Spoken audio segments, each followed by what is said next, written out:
छोटे से गांव के कोने में बनी एक टूटी फूटी झोपड़ी, जहां दो अनाथ भाई बहन थुंग थुंग और गौरी अपनी किस्मत से लड़ रहे थे। कई साल पहले एक भयानक हादसे में उनके माँ बाप की मौत हो गई थी और उसी हादसे में थुंग थुंग भी अपने दोनों हाथ खो चुका था। और तब से घर का चूल्हा जलाने और जिंदा रहने के लिए उसकी छोटी बहन गौरी सुबह से शाम तक दूसरों के घरों में जाकर बर्तन मांजती थी, ताकि उसका भाई कभी भूखा न सोए। लेकिन थुंग थुंग से अपनी बहन की तकलीफ देखी नहीं जाती थी, इसलिए वह अक्सर गांव के मंदिर में जाकर भगवान के सामने बैठ जाता था। लेकिन हर साल जब रक्षाबंधन का दिन आता तो गांव के बच्चे थुंग थुंग को देखकर उसे चिढ़ाने लगते। अरे बिना हाथ वाले, तेरे तो हाथ ही नहीं है, तेरी बहन राखी कहाँ बांधेगी? सुनते ही थुंग थुंग चुपचाप अकेले में जाकर रोता। पर गौरी हर साल रक्षाबंधन के दिन थुंग थुंग के गले में एक लाल धागा बांध देती और कहती, हमेशा मेरे साथ रहना भाई, मेरे लिए तेरा होना ही सबसे बड़ी ताकत है।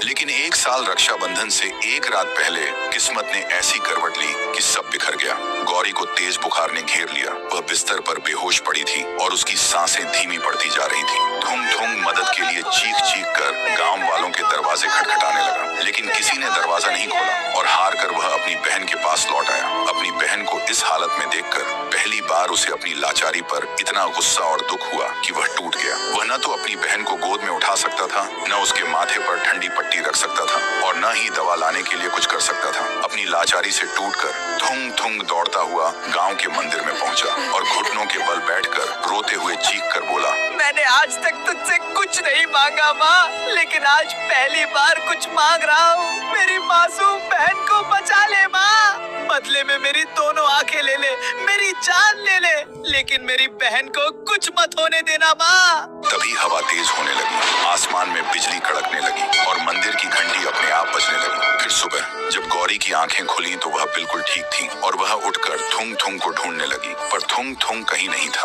गौरी घबरा गई और उसे ढूंढते ढूंढते जब मंदिर के पास पहुंची तो देखा वहां लोगों की भीड़ लगी थी। गौरी को कुछ समझ नहीं आया और वह भीड़ को चीरते हुए अंदर गई और जो देखा उसकी आंखों में आंसू आ गए। थुंग थुंग बेहोश पड़ा था और उसके दोनों हाथ बिल्कुल ठीक थे, लेकिन थुंग थुंग को जब होश आया तो वह अपने हाथों को देखकर हैरान था। उसे समझ नहीं आ रहा था ये चमत्कार कैसे हुआ, लेकिन गौरी को समझ आ गया था ये कुलदेवी माँ का चमत्कार है। तभी भीड़ में से एक बच्चा राखी की थाली लेकर थुंग थुंग के पास आया और बोला, थुंग थुंग भैया, आज तो आपकी बहन आपको राखी बांधेगी ना? यह सुनते ही थुंग थुंग की आंखों में आंसू आ गए। फिर पहली बार सबके सामने गौरी ने अपने भाई को राखी बांधी और अपने भाई का हाथ पकड़कर पूरे गांव में घूमने लगी। तो दोस्तों, राखी सिर्फ एक धागा नहीं बल्कि एक ऐसा रिश्ता है जो मुश्किल वक्त में भी साथ नहीं छोड़ता। वीडियो अच्छा लगा हो तो एक लाइक जरूर करना